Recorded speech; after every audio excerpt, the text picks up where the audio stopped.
Hello friends, good morning. मैं हूं दुर्गेश। आप देख रहे हैं एग्ज़ाम का गुरु विद दुर्गेश। दोस्तों, जैसा कि आज है तारीख 21 नवंबर और 21 नवंबर की जो महत्वपूर्ण अपडेट्स हैं वो आपका विजन आईएएस न्यूज़ वीडियो के माध्यम से मैं आपको देने का प्रयास करता हूं। ये डेली करंट अफेयर्स आपके जीवन में बहुत ही महत्वपूर्ण रोल अदा करेगी। चूँकि किसी भी एग्ज़ाम के पॉइंट ऑफ व्यू से करंट अफेयर्स बहुत ही महत्वपूर्ण होता है। तो शुरू करते हैं दोस्तों।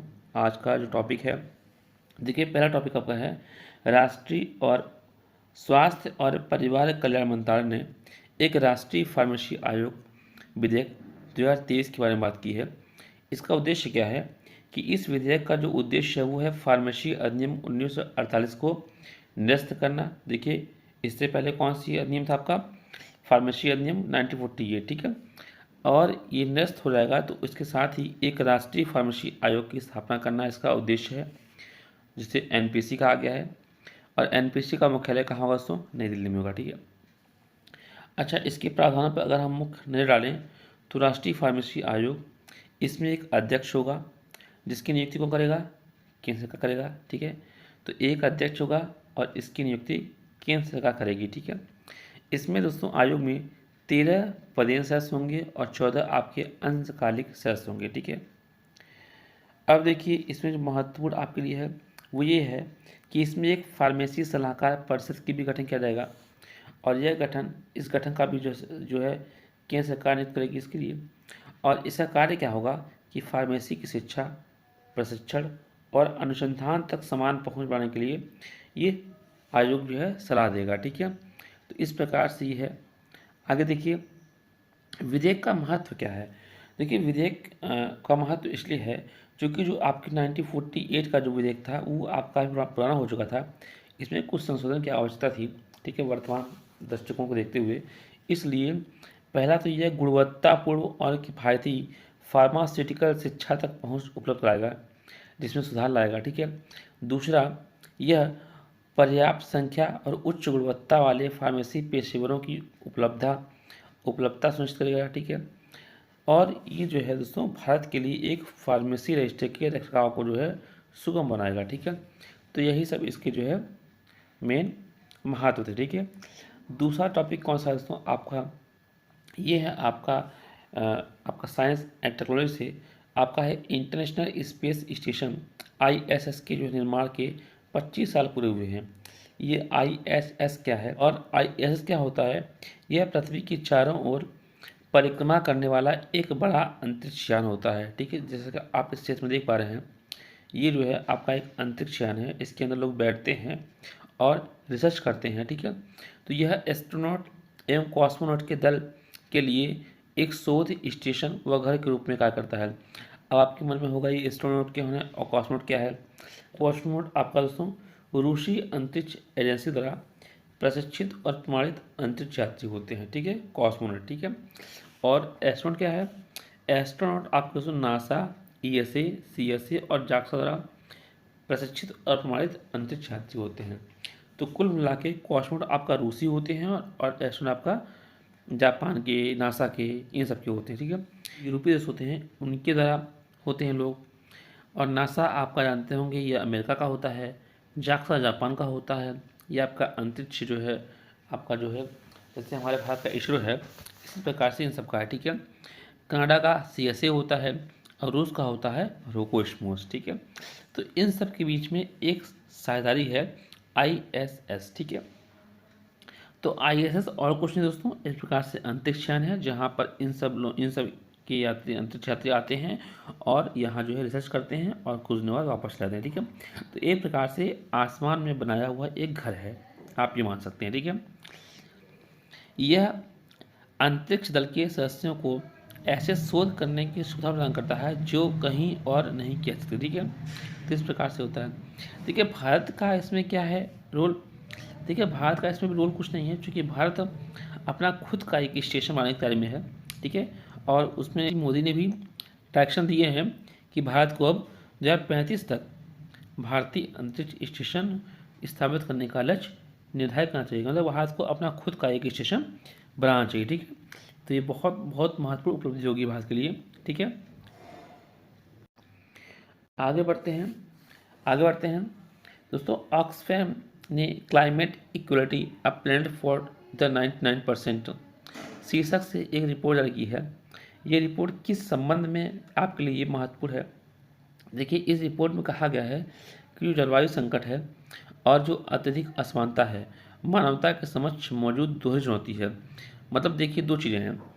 एक तो जलवायु संकट हो ही रहा है, ग्लोबल वार्मिंग, ठीक है। और दूसरा दोस्तों, लोगों के बीच अत्यधिक असमानता उत्पन्न हो रही है। कुछ लोग बहुत गरीब हैं तो कुछ लोग बहुत अमीर हैं, ठीक है। जिसका कि आप लोग जानते होंगे, एक सुपर रिच, एक आता है सुपर रिच टर्म आता है। इसका मतलब होता है अत्यधिक संपन्न। जैसे अंबानी लोग, अडानी लोग, ये लोग काफ़ी रिचेस्ट पर्सन हैं। हम बात कर रहे हैं, विश्व में तो और भी लोग हैं, ठीक है। तो ये कहा गया है कि जो सुपर रिच 1% लोग हैं, ये इन लोगों ने सबसे गरीब लोग के आधे की तुलना में कार्बन डाइऑक्साइड का दोगुना व्यय किया है। मतलब ये प्रकार से असमानता दिखाती है, और असमानता के साथ साथ ये दिखाता है कि जो है ग्लोबल वार्मिंग के लिए जिम्मेदार कौन है? आपके सुपर रिच जो पर्सन है वो लोग, ठीक है। आगे बढ़ते हैं।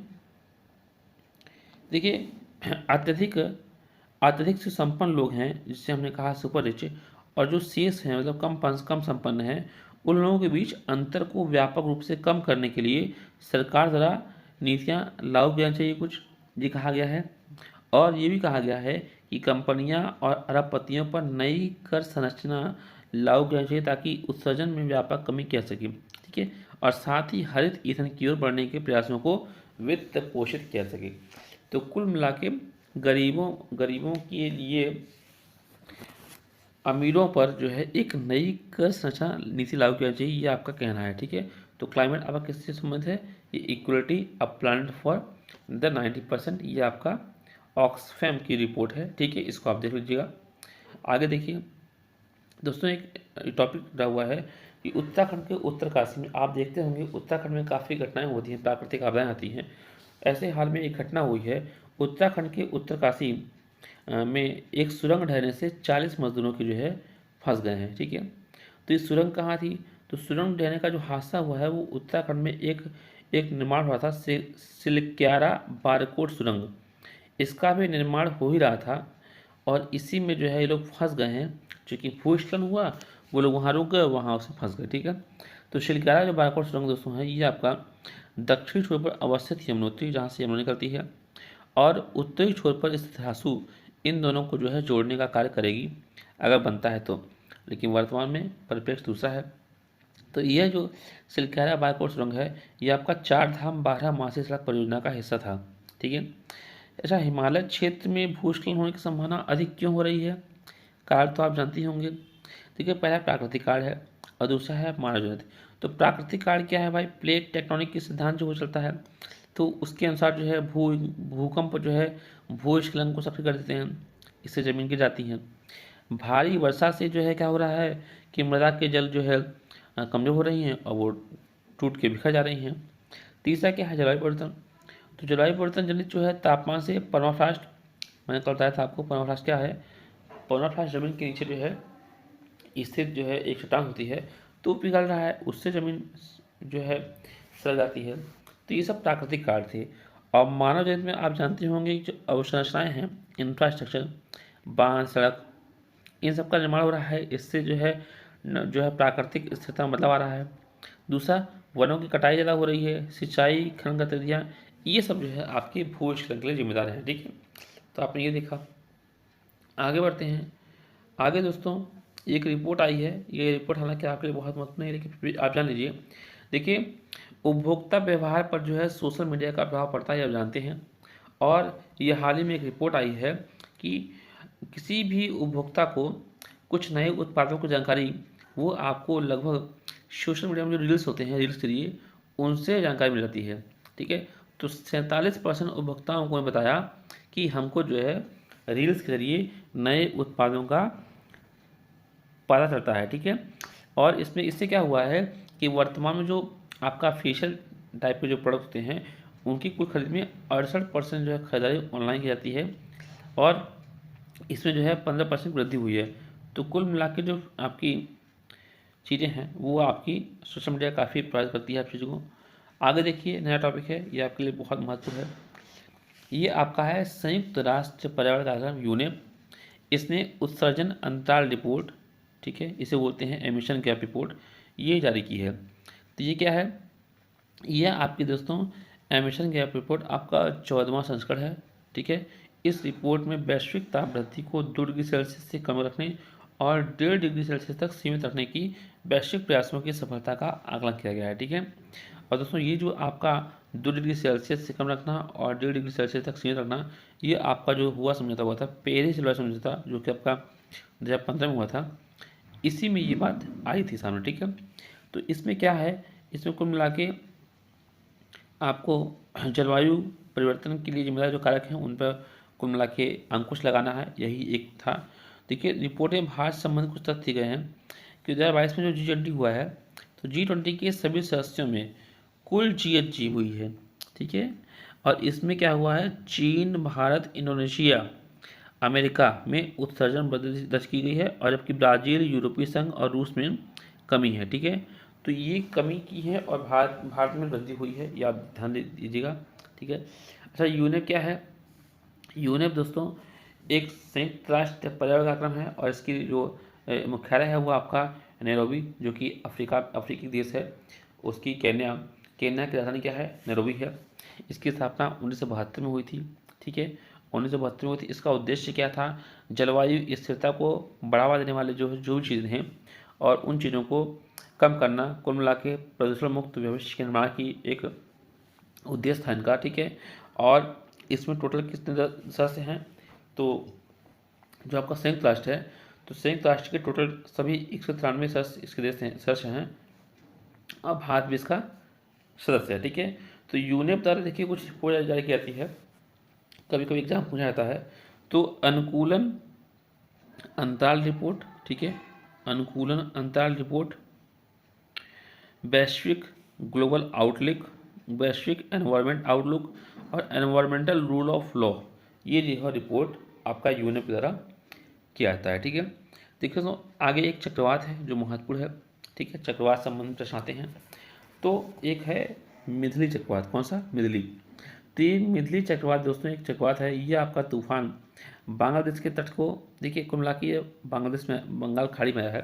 ठीक है, बंगाल खाड़ी में आया है और अभी जो है बांग्लादेश के बढ़ रहा है, तो बांग्लादेश के तट को पार करने के बाद ये कमज़ोर हो जाएगा, ये कहने का मतलब है। ठीक है, तो ये आपका कहाँ हुआ है, बंगाल खाड़ी में। ठीक है, और दोस्तों चक्रवात होता क्या है, देखिए केंद्र में लो प्रेशर हो और आगे हाई प्रेशर हो, तो हाई प्रेशर से लो प्रेशर की ओर जो है हवाएं आती हैं, और इसी क्रम में जो है इस प्रकार से चक्रवात बन जाते हैं। ठीक है, तो यही है कि बहुत ही निम्न दाब वाले क्षेत्र के चारों ओर उच्च वेग युक्त पवनें कुंडली के रूप में घूमती रहती हैं, और इसी को जो है चक्रवात कहते हैं। ठीक है, आगे बढ़ते हैं। आगे देखिए सो बाल अधिकार पर एक घोषणा पत्र चालू किया गया है। इसमें आपके महत्वपूर्ण क्या था, देखिए 20 नवंबर, हर साल 20 नवंबर को विश्व बाल दिवस मनाया जाता है। देखिए 2 दिवस होते हैं, एक होता है 14 नवंबर को, वो आप जानते हैं, वो होता है बाल दिवस। क्या होता है, बाल दिवस। और अगर विश्व की बात की जाए तो आपका कितने है, 20 नवंबर को है। ठीक है, देखिए चाचा नेहरू जो कि पंडित जवाहरलाल नेहरू के जन्म दिवस के उपलक्ष्य में 14 नवंबर को बाल दिवस मनाते हैं, और 20 नवंबर को मतलब 6 दिन बाद विश्व बाल दिवस मनाता है। ठीक है, इसका उद्देश्य क्या है, इसका उद्देश्य अंतर्राष्ट्रीय एकजुटता को बढ़ावा देना और बच्चों के कल्याण में सुधार करना है। ठीक है, तो ये आपका हो गया। आगे बढ़ते हैं। देखिए एकलव्य जो आपके मॉडल होते हैं आवासीय विद्यालय, हाल ही में एक नया एकलव्य मॉडल आवासीय विद्यालय आपका उड़ीसा में राष्ट्रपति जी ने उद्घाटन किया। EMRS की शुरुआत कब हुई थी, 1998 में हुई थी। इसकी स्थापना का उद्देश्य क्या था कि जो दूर दराज के इलाके हैं उनमें रहने वाले अनुसूचित जनजाति, ध्यान दीजिएगा, देखिए ये सबके लिए नहीं है, ये आपका सिर्फ ST के लिए है। तो ST के बच्चों की गुणवत्तापूर्ण शिक्षा प्रदान करने के लिए इसका उद्देश्य है, और यह स्कूल जो है 6 से 12, ठीक है, 6 से 12 तक के छात्रों के लिए होता है ये, और इसमें जो है जो जनजातीय कार्य मंत्रालय होता है इसका नोडल मंत्रालय है। ठीक है, और संविधान के अनुच्छेद 275(1) के तहत जो है इससे जो है आपके अनुदान जो है राज्यों और केंद्र प्रदेशों से स्थापित किए जाते हैं। ठीक है, तो ये हो गया आपका। आगे बढ़ते हैं।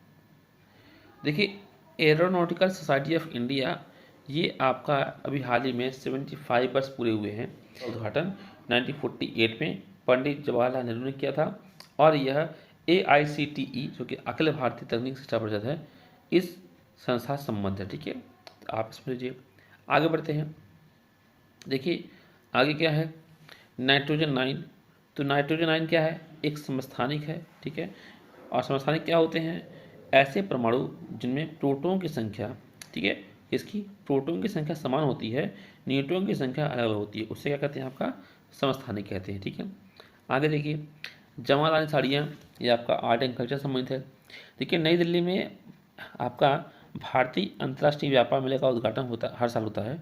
इस बार आपका 42वां संस्करण था। ठीक है, इसकी थीम थी वसुधैव कुटुंबकम यूनाइटेड बाई ट्रेड। ये जो आपका जमादानी साड़ी है, इसका जो है ढाका बांग्लादेश के आसपास इसका बुनाई का क्षेत्र है और इसमें हथकरघा बुनाई की तकनीक है, मतलब हाथ से बनाने वाली तकनीक है।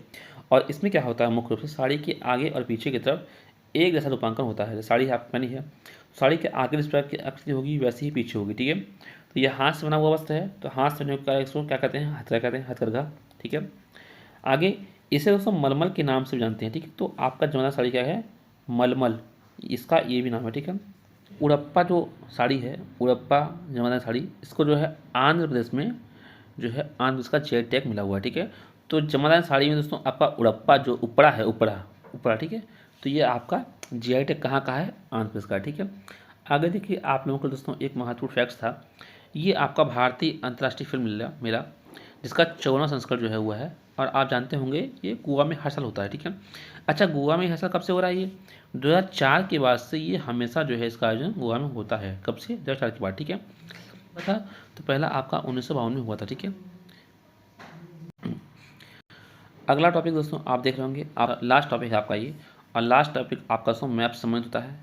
तो आपका अर्जेंटीना एक देश, इसकी राजधानी क्या है, ब्यूनस आयर्स है। ये चर्चा में क्यों रहा है कि जेवियर माइली, कौन, जेवियर माइली अर्जेंटीना के नए राष्ट्रपति चुने गए हैं। दोस्तों हम लोग अच्छे से देखते हैं इसको, क्या इसके महत्वपूर्ण, देखिए आप देखिए मैप है ये दोस्तों आपका है साउथ अमेरिका। ठीक है, तो दक्षिणी अमेरिका महाद्वीप का एक देश है, क्या है, अर्जेंटीना। और अर्जेंटीना देश आप देख पा रहे होंगे, इसकी बाउंड्रीज लगे कुछ देश हैं। तो आप पश्चिम में आपके चिली देश है, और ऊपर आएंगे तो यहाँ आपका लगा है बोलीविया, यहाँ लगा है आपका पराग्वे, और इस एरिया में लगा है आपका ब्राज़ील, और नीचे आपका उरुग्वे। तो कुल मिला के ये 5 देश इससे लगे हुए हैं। और इसकी जो पूर्वी सीमा है ये आपका अटलांटिक ओशन से लगी हुई है। ठीक है, तो अटलांटिक ओशन के आसपास है। ठीक है, और यहाँ दोस्तों आप जानते होंगे एक उत्तर में जो है अर्जेंटीना की एक शीतोष्ण घास कटौनी घास क्षेत्र रहता है, उसका नाम पंपास। ठीक है, और दूसरी इसकी महत्वपूर्ण चीज़ क्या है, यहाँ आप इस जगह इस एरिया में देखेंगे तो वहाँ एक पेंटोगोनिया का पठार है, जहाँ मरुस्थल भी हुआ। ठीक है, तो मरुस्थल यहाँ पे पेंटोगोनिया का है। ठीक है, और इसके पश्चिम में दोस्तों एक यहाँ से थोड़ी आपकी जानते होंगे एंडीज श्रेणी। ठीक है, तो एंडीज श्रेणी आपके इसके पश्चिम से गई है। तो ये आपके लिए महत्वपूर्ण एक मैप था। ठीक है, तो हम लोग दोस्तों इस करंट अफेयर्स के माध्यम से जो डेली के अपडेट होते हैं वो, और प्लस कोई एक जो है क्षेत्र लोकेशन, इसको टेस्ट करते हैं, जो कि आपके लिए बहुत ही महत्वपूर्ण है। और आप समझ सकते हैं कि ये जो डेली का हम लोग अपडेट देते हैं, इससे आपको 2 फायदे हो रहे हैं। पहला, आप किसी भी चीज़ से डेली अपडेट हो रहे हैं। दूसरा, आप कुछ मैप के माध्यम से आपको रिवाइंड कर रहे हैं। और थर्ड चीज़, जब भी आप मंथली कोई मैगजीन लेंगे तो आप जब पढ़ेंगे उसको तो आपको ये चीज़ रिवाइज होंगी, इससे आपका रिवीजन होगा। ठीक है, तो और आप जानते होंगे कोई भी एग्जाम के लिए करंट अफेयर बहुत महत्वपूर्ण होता है। दोस्तों अगर आप लोग इस चैनल पर नए हैं तो चैनल को जरूर सब्सक्राइब कर लीजिएगा। ठीक है दोस्तों, आपके सब्सक्रिप्शन से मेरा मनोबल बढ़ता है, और हम लोग डेली इस तरीके के लेक्चर लाने का प्रयास करते हैं आपके लिए। ठीक है, बाकी इसका PDF में आपको अपने डिस्क्रिप्शन बॉक्स में टेलीग्राम एक लिंक होगी, आप उसके माध्यम से इसको पढ़ सकते हैं। ठीक है दोस्तों, तो कल मिलते हैं 22 नवंबर की तारीख से। ठीक है, तब तक के लिए नमस्कार।